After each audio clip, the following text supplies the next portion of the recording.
Hello dear students, basics of electrical engineering. आज का हमारा टॉपिक है AC analysis for pure capacitive circuit. Means एक ऐसा सर्किट जिसमें सिर्फ कैपेसिटेंस हो, प्योर कैपेसिटेंस हो, रेजिस्टेंस और रिएक्टेंस की वैल्यू जीरो हो। उस सर्किट में वोल्टेज करंट के बीच में क्या रिलेशन होता है, करंट क्यों वोल्टेज से लीड करता है और पैरेलली पावर कंज्यूम्ड वैल्यू कितनी होती है और हम उसे कैसे कैलकुलेट करते हैं। बहुत इंपॉर्टेंट क्वेश्चन है स्टूडेंट। जनरली ये सब्जेक्टिव एग्जाम में पूछा जाता है, फर्स्ट ईयर के स्टूडेंट के लिए सबसे ज्यादा इंपॉर्टेंट है। प्लस एमसीक्यू बेस्ड क्वेश्चंस भी इस टॉपिक पे 1 से 2 आपको हर state level as well as RRB के एग्जाम में मिलते हैं। 2 क्वेश्चंस मैंने पिकअप करे हैं। पहला क्वेश्चन है, with the help of wave form and phasor diagram comment on phasor relation between voltage and current and power in pure capacitive load. और इसी क्वेश्चन को हम दूसरे तरीके से भी पूछ सकते हैं, so the power consumed in the pure capacitor is always zero. तो आइए स्टूडेंट हम क्लास को स्टार्ट करते हैं। As a pure capacitive load के लिए हमने एक ऐसा कैपेसिटर लिया जिसमें प्योर कैपेसिटेंस की वैल्यू C है और इसके सीरीज या पैरेलल में कोई भी रेजिस्टेंस या रिएक्टेंस की वैल्यू नहीं है, मींस रेजिस्टेंस और रिएक्टेंस की वैल्यू जीरो होगी। इस प्योर कैपेसिटर में मैंने एसी वोल्टेज अप्लाई किया जिसकी वैल्यू है V equal to Vm sin omega t, जहां पे V इंस्टेंटेनियस वैल्यू और Vm मैक्सिमम वैल्यू है। V equal to Vm sin omega t की वैल्यू से हम करंट की वैल्यू कैलकुलेट कर सकते हैं और capacitor across the current C dV upon dt होता है। ऑलरेडी हम इसके बारे में डिस्कस कर चुके हैं। एक वीडियो मैंने प्योर कैपेसिटर और उसकी प्रॉपर्टीज पे डिस्कस किया है, तो अगर आपने मिस किया है तो प्लीज आप उसको देख लें। मैंने V की जगह पे Vm sin omega t put करा और उसको डेरिवेट करा तो मुझे करंट I की वैल्यू मिल गई CVm d sin omega t upon dt, और sin omega t with respect to dt यानी dt के रिस्पेक्ट में sin ओमेगा t का हम डिफरेंशिएशन करेंगे तो वैल्यू होगा omega into cos omega t, क्योंकि यहाँ पे omega is a constant and t is a variable. I equal to Vm C omega into cos omega t। मुझे नया इक्वेशन मिला, मैं C ओमेगा को 1 अपॉन ओमेगा C लिख सकता हूँ स्टूडेंट। तो इसी तरीके से I Vm upon 1 upon omega C, cos omega t को मैं sin omega t plus pi by 2 लिख सकता हूँ।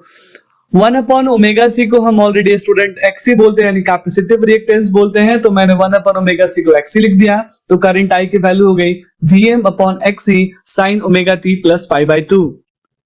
I इक्वल टू हो गया Vm अपॉन XC को मैंने लिख दिया Im यानी maximum voltage upon capacitive reactance, maximum current कहलाएगा। तो I की वैल्यू हो गई Im sin omega t plus 90 means pi by 2 is called 90।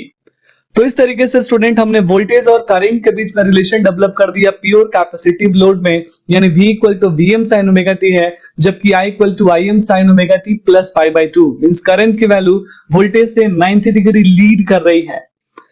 Calculated equation के हेल्प से हम वोल्टेज और करंट के बीच में फेजर डायग्राम भी देख सकते हैं स्टूडेंट। मैंने वोल्टेज को रेफरेंस मान लिया, V इज रेफरेंस और I की वैल्यू V से 90 डिग्री लीड कर रही है, तो यहां हम देख सकते हैं I और V के बीच में फेजर डिस्प्लेसमेंट 90 डिग्री का है। तो I और V के बीच का जो 90 डिग्री फेजर डिस्प्लेसमेंट है, इसीलिए हम बोलते हैं cos phi मींस cos 90 की वैल्यू जीरो होती है, means this is called zero leading power factor. Leading क्यों? क्योंकि करंट की वैल्यू लीड कर रही है और वोल्टेज की वैल्यू लैग कर रही है, तो this is called zero leading power factor. यानी आप हमेशा के लिए याद रखिएगा कि इंपोर्टेंट क्वेश्चन आपका तैयार हो गया कि for zero leading power factor which type of load we use, तो I can say this is a capacitive type of load। अब इसी को हम फेजर डायग्राम से स्टूडेंट डिटेल में समझते हैं। यहां मैंने V को ब्लू कलर से यूज किया है और करंट की वैल्यू को हमने ग्रीन कलर से यूज किया। आप देख सकते हैं जब V का वैल्यू जीरो था तो करंट की वैल्यू मैक्सिमम थी, मींस वोल्टेज और करंट के बीच में 90 डिग्री का फेजर डिस्प्लेसमेंट है। करंट वोल्टेज से 90 डिग्री आगे चल रहा है। जब वोल्टेज की वैल्यू मैक्सिमम हुई उस समय करंट की वैल्यू मैक्सिमम से जीरो हो चुकी है, तो that's why I can say current is leading by 90 degree to the voltage. और ये फेजर डायग्राम हमने ड्रॉ कर लिया। अब स्टूडेंट पावर की वैल्यू कैलकुलेट करेंगे, यानी what is the instantaneous power, और सबसे इंपॉर्टेंट हम ये प्रूफ करना है कि power consumed by pure capacitive circuit is zero. P equal to V into I में मैंने V को Vm sin omega t, I को Im sin omega t plus pi by 2 put कर लिया, और इस तरीके से P की value Vm Im sin omega t और sin omega t plus pi by 2 को हम cos ओमेगा t लिखते हैं। P equal to Vm Im sin 2 omega t by 2, क्योंकि sin 2 थीटा की वैल्यू होती है 2 sin theta into cos theta, तो यहां से sin थीटा cos थीटा की वैल्यू हो जाएगी sin 2 थीटा बाय 2। तो फाइनली हमने नया इक्वेशन डेवलप कर लिया, P equal to Vm Im sin 2 omega t by 2 means power मैंने कैलकुलेट कर लिया, and this power is called instantaneous power. अब मुझे कंप्लीट साइकिल का पावर कैलकुलेट करना है ताकि प्योर कैपेसिटिव लोड में पावर कंज्यूम वैल्यू कितनी होगी ये हम कैलकुलेट कर सकें। प्योर साइकिल का मतलब है, कंप्लीट साइकिल का मतलब है स्टूडेंट टी इक्वल टू 2 पाई, तो मैंने लिमिट लिख दी है 0 से 2 पाई Vm/2 sin 2 omega T D omega T. Vm/2 is a constant value, मैंने बाहर ले लिया, sin 2 omega T D omega T के रिस्पेक्ट में हम इंटीग्रेशन करेंगे और लिमिट है 0 से 2 पाई। यहाँ ओमेगा टी वेरिएबल है तो 2 इज ओनली कांस्टेंट, तो sin 2 ओमेगा टी का इंटीग्रेशन हो जाएगा माइनस का cos 2 ओमेगा टी बाई 2 और लिमिट हो गया 0 से 2 पाई।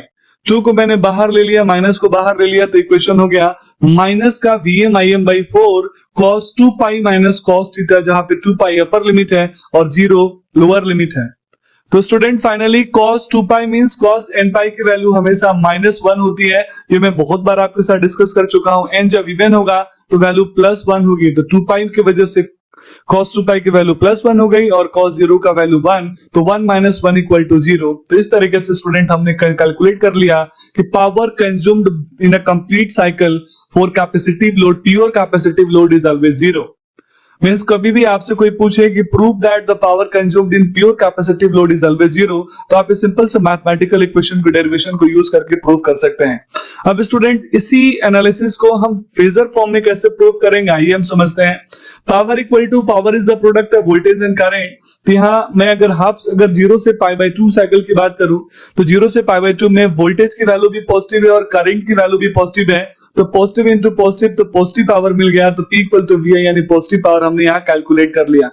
सिमिलरली स्टूडेंट अब हम नेक्स्ट हाफ साइकिल की बात कर रहे हैं, तो नेक्स्ट हाफ साइकिल पे हम देख सकते हैं कि π/2 से पाई के रेंज में स्टूडेंट वोल्टेज की वैल्यू पॉजिटिव है लेकिन करंट की वैल्यू नेगेटिव है, तो फाइनल प्लस इंटू माइनस की वैल्यू हो जाएगी नेगेटिव पावर, तो यहाँ पावर हमें नेगेटिव मिल गया।